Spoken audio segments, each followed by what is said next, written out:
Welcome, Greek U Nation, to episode number 441 of the Fraternity Foodie Podcast. I'm your host, Mike Ayalon, CEO of Greek University. I'm a speaker and an author. Our fifth book just came out. It's called Perseverance and How to Be a Great Fraternity or Sorority Alumnus. So go and pick up that book on Amazon or Barnes & Noble today. We call these episodes the Fraternity Foodie Podcast because there is nothing like great food to bring college students together. Fun fact, I just came back from the AFLV West Conference in Anaheim, California, and we decided to go to Newport Beach for the day. And I have to tell you, I think that just might be one of the most beautiful beaches anywhere in the world, and I've seen them all over the world. The food was outstanding as well, so don't skip out on Newport Beach if you're in the area. Speaking of Newport Beach, let's talk to our next guest. Kathy Gardarian is the founder and CEO of Qualis International Inc, a multi-million-dollar sales and distribution company. She has served as a director on many boards, both corporate and nonprofit, including Vans Incorporated, the World Business Academy, Chapman University, the Gorbachov State of the World Forum, and the Women's Leadership Board at Harvard's JFK School. She was awarded the Lifetime Achievement Award from the National Association of Women Business Owners, and her company, Qualis International Inc, has been one of the top 40 women-owned businesses in Orange County in Southern California. She lives in Newport Coast, California. Welcome to the show, Kathy. Thank you. It's so nice to be here. It is wonderful to have you on the show. Boy, oh boy, there's so much to get to here. I've been looking forward to this interview all day long. And let's talk a little bit about your undergraduate experience. I think this might be interesting. You decided on Cal State University, LA for your undergraduate experience. Why did you decide on Cal State, LA? Well, I had taken some classes there, and what's really the backstory, I'll give you that, is my boyfriend at the time was at USC. So even though I was taking classes at UCLA, I would go to all the Trojan football games, and I became such a Trojan fan that I don't have any UCLA paraphernalia in my home. Everything is USC, and I ended up even on the board of Pete Carroll's team he had a special project he was doing in LA. So it's really been, so most people don't even ask me about UCLA. It was fine, but it's really about the Trojans. But, you know, I'm friends with everybody. There you go. All right. So you're not taking sides, but yeah, I would have thought that USC would have been right up your alley, and that would have been that, you know? I actually took a lot of classes there too afterwards. Nice. All right. So there you go. So you love the Trojans too. There's nothing wrong. All right. That's good. So you were the founder and CEO of Qualis International for 35 years. How were you able to maintain that success that you've had over such a long period of time like that?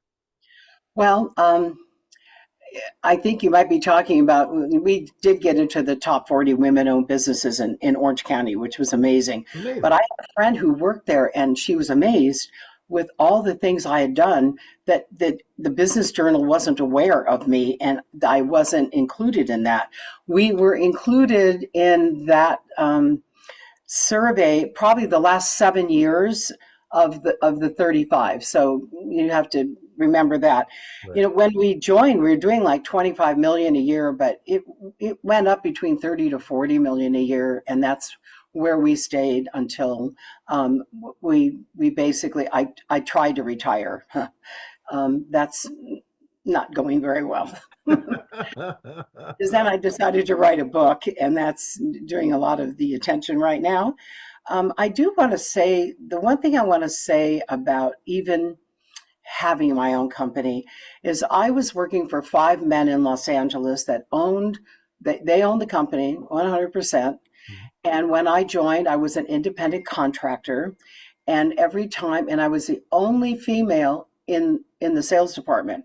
So they would close the door of the sales meeting, and, you know, the president was saying, Kathy has the highest sales totals again this month. So how do you guys like being beat out by a skirt? And he would say those things, and other things he would say to me, And often he would say, you know, as a woman, you could never do this because it was a sales and distribution where there was warehouses and products to deliver all that. So interestingly enough, I stayed for a very long time. And when I say don't stay for the money, because I know you were worried about, or you asked me about that. Mm.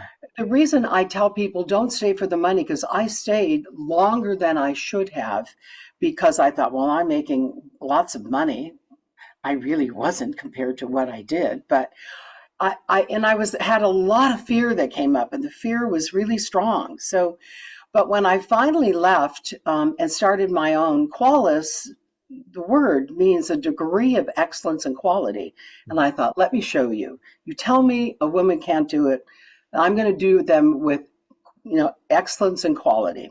Then I added international. I didn't have any international business at the time, but you don't want to limit yourself. And then I incorporated. So what I would really, the reason I wrote the book was I didn't want women ever to listen to that. And it all comes down to doing your inner work. You know, it's all an inside job. So if you've had fears that are just going to stop you, then you never get to your full potential. So that's partly how I started, for sure. I love that story. And I love that you wanted to go out and prove that you could do anything that you wanted to do. And you've done it successfully for a long amount of time, Yeah. which is fantastic. And you talk about that, of course, in your book. It's called The Wisdom of Love in Business. So definitely go and pick that up. You know, you also met with the Dalai Lama. I mean, you know, that changed how you do business. Talk about that and how it We'll talk changed the about way it. that you do business. Yes, and I do want to say that I'll come around to the backstory of the World Business Academy, but I got a call. I wasn't in the World Business Academy, which was you had to be a CEO to join. And so I would go up once a month to San Francisco, and we'd sit around and CEOs to CEOs and join. And I do want to say this to you, is when I read an article about this new group that was forming, it was on a Saturday, and I could hardly wait until I could reach somebody, you know, after the week started. And I finally got to the president of the World Business Academy, and he was questioning me.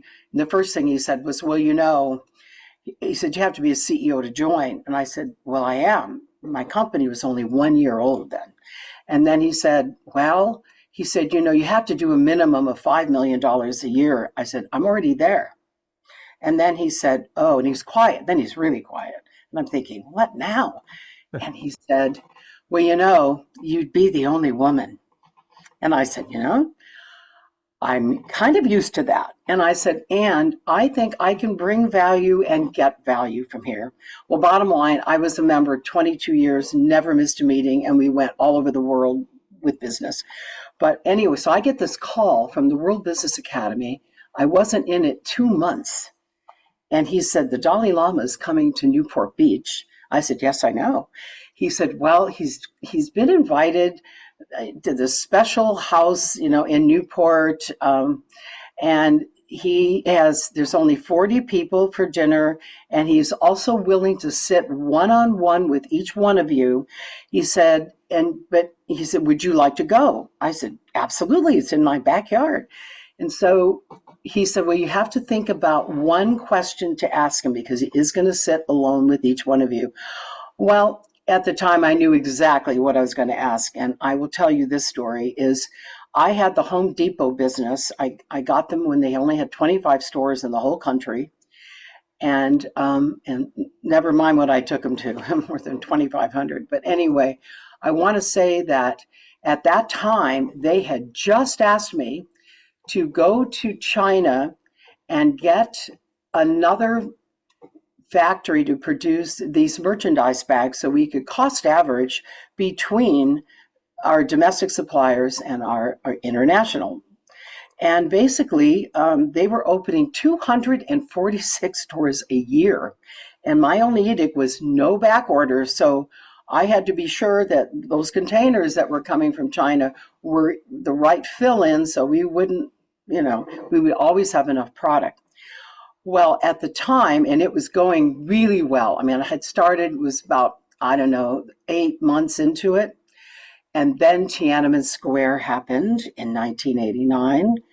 And the government killed, what, 3,000 students. And I was really upset. But I had people calling me saying, Kathy, you should stop doing business with China because, you know, this, you have to take a stand for human rights.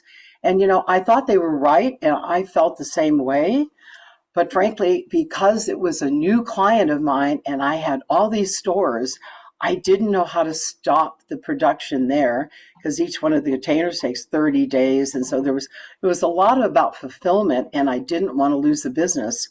So I knew what I would ask the Dalai Lama. And I said, well, I want to talk about that. I want him to at least tell me what he thought about that. So when I had my time alone with him, and what a wonderful man and a wonderful sense of humor. He makes you laugh and he's wonderful. Mm. So when I told him my issue, he said, well, when I told him, I said, what do you think I should do? I told him everything. He stood up. We were on the couch. He stood up. So I stood up, and he took his hands in my hands. And he said, Kathy, why would you punish the people further for the thoughts of a few? He said, it might, he still thinks that China's going to be free one day, whatever that means to him. I don't know. But he said, you never think about what you don't want. You only take your consciousness and you put it in the pool of whatever it is you want to see. And in fact, you act like that's already happened. He said, that's how you create your own reality. He says, and then you can go forward and give your energy to what's good. And, I thought about that, and he could tell immediately that my eyes shifted. Like I thought, wow, I never thought about holding even life that way, And so I just want to say that factory did beautiful work. Every single container was perfect, transshipped through Hong Kong, and I took it into both the ports of LA and the ports of Charleston. And we worked almost 4 years with them, mostly all women in that. And I was so thrilled to give the women business. So I just want to tell you that I've always, now that's how I live. You think about only what you want. And that's powerful. And it's not always easy to do. And I'm not saying you don't slip on something and say something that you don't want. But, I would say it's a very, very good way to hold being more loving, being more present in life, just being more positive. And you can be kind. You can be kind to everyone. So, yeah, I really adore him. And by the way, I've seen him 2 other times because of the World Business Academy in person. And he always remembered, that he really helped me in business. He did. Yeah. Wow, what an amazing story. What a great opportunity. Once in a lifetime right there. I think, Just yeah, incredible. The yeah, other thing I think about too is college students, they need mentors more than ever. I mean, people like you that have been there and done that all the time. I'm talking to college students and they're asking each other college students for advice. And I'm yeah. like, oh my gosh. I'm like, there's so many people out there that are in your field that are currently employed doing what you want to do. Yeah. Reach out to them. So where can college students find these mentors? Well, it's interesting because I'm seem to be working more with other CEOs. Mhm, We keep helping each other. mhm, But I called my friend who's because I was on the board at Chapman University in Orange for 13 years. I finally said, well, I'm going to be doing some other things. And I backed off. I was on the entrepreneurship board, I was on the business school board, and the board of governors. So it took too much time. But I did call her over the weekend, and she's supposed to give me an answer because she said that I think they're doing something around that issue. They're actually forming something. So when I get that answer, I will send it to you. Yeah, Okay. definitely. Let me know. I Yeah. think even just on LinkedIn, I mean, there's plenty of tools out there. I would Yeah. say just reach out to somebody who's in your niche. and it could be somebody who's an alumnus of your institution. Yeah. It could be a sorority sister, a fraternity brother. It could be really anybody, and just reach out to them, let them know you're a college student. And I tell you what, more often than not, they're going to say yes, because college students really have nothing to sell you. I mean, it's really just, they're just there to learn more. And I guarantee you, it might not be today because you and I have a full schedule. It might be in 2 weeks or whatever. But whenever that day comes, I'll sit down with you on a Zoom and I'll talk to you about how I can help. If you think that, you want to enter my niche or my industry, I'm more than happy to help. Absolutely. We need to help each other. And, we can all get caught in, because dysfunctional systems replicate dysfunctional systems. So you really have to stay conscious with the way you think and what you're putting out there. So, but really believing in yourself is really important. And I always say, going back and looking at the things that you feel that you were stuck on and couldn't get over, it's really about forgiving others, forgiving yourself, taking responsibility for your side of things and moving on. And it's so empowering to let all that go, because I think we're all born with just greatness inside of us, with something that we're here to do. And yeah, I totally support that. Yeah. You mentioned dysfunctional systems. It seems like you're really good at recognizing these dysfunctional systems and then solving them. And, I've always thought that if you want to rise up quickly, be a problem solver at your company and Oh, practice that skill. And if you're a good problem solver, you're going to rise up to the top very, very quickly, no matter what organization you work for. So how can students get better at that problem solving process? I really still think it goes back to doing your own inner work. Mhm. Doing your inner work is so very important, because how you hold anything that happens to you is how you're going to respond. And sometimes our past traumas, and we're still acting out that. So it's hard when you see something that's off. You want to look at it with fresh eyes and to see about solutions and not coming from the past. And I've seen it way too many times when people get stuck. And there's a lot of, all right, I'll say it. I think there's a lot more men that are not as in touch with their emotions. And so they're going to go into reaction and they don't figure out the issue right away. They're going to, go back to, well, the ego and the emotions, and they're in control. And that's really another reason I wrote the book, is because I had huge lessons. And think about, I was the only first woman on the board of Vans shoes. It's all men. Mhm. And I served for 10 years. And the Home Depot stores, I started with 25 in the whole country. Talk about dealing with a lot of men. And I lovingly call them the tool belt crowd. And it was a challenge at times. So I did a whole lot of inner work, and I suggest that to others. And believe me, it paid off. They gave me, I mean, they were my client for over 30 years. That's a long time. And Mhm. we sold them almost 100 products and shipped nationwide out of 4 distribution centers across the country. I mean, it was really successful. And as some of the other buyers would leave, we got other business that was handed to us. Mhm. So yeah, it works. It Yeah, works. It definitely works. got to do We the talked a little bit about your experience early where you decided not to stay for the money. You decided to leave, start your own business. Certainly I did the same. And I think for me, it was, number one, getting paid what you're worth. I think that was part of it. The bureaucracy in corporate America, boy, oh boy. I mean, for people like us who are entrepreneurs, it's really hard to deal with that.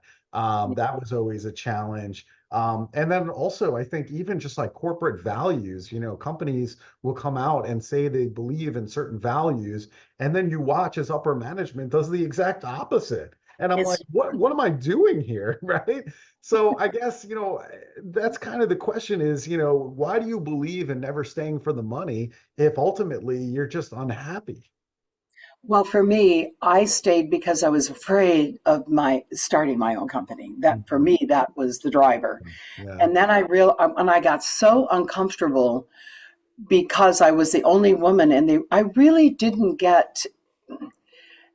I mean, I was. By the way, I told you I was an independent contractor, so they kept 2/3 of the money, and I got a third.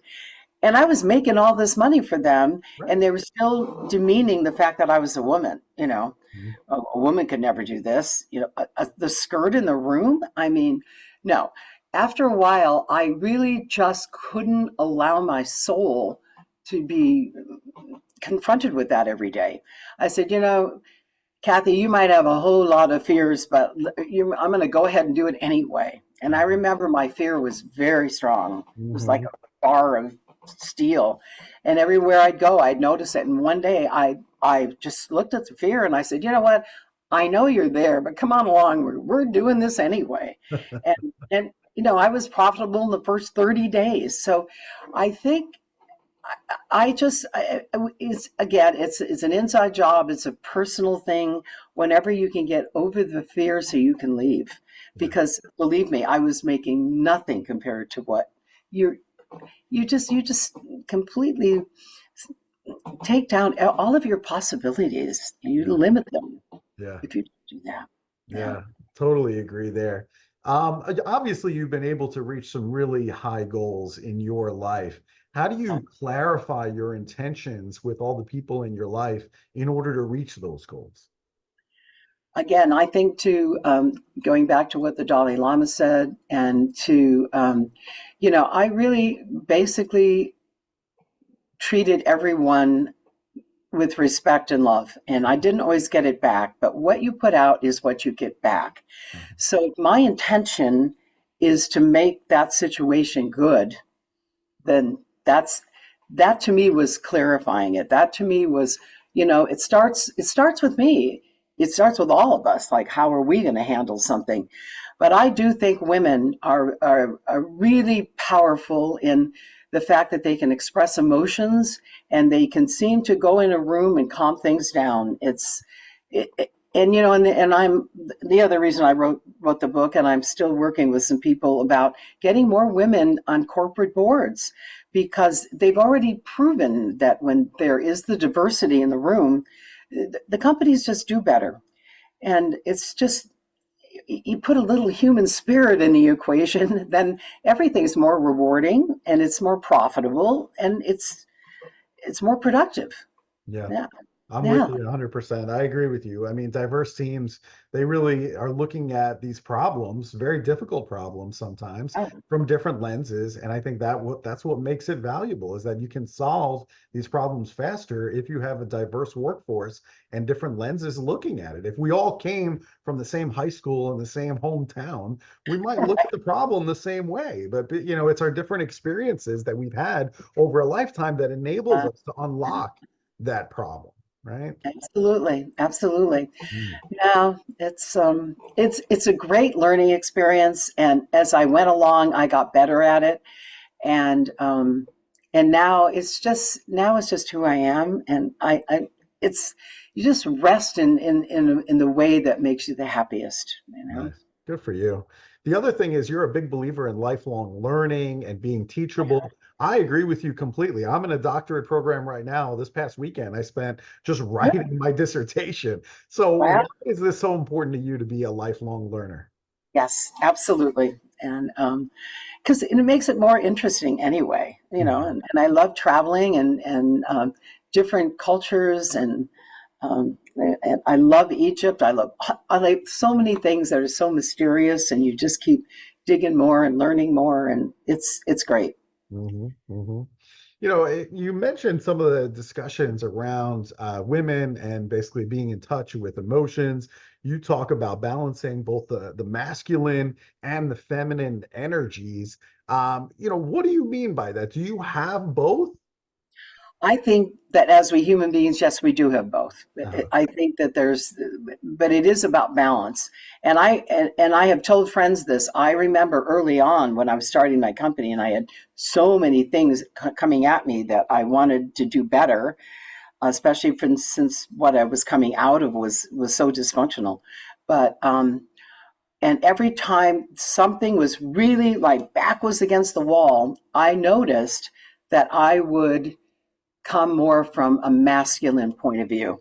I mean, more masculine energy, and straight to but I know that we have balance, and we can actually learn to do that.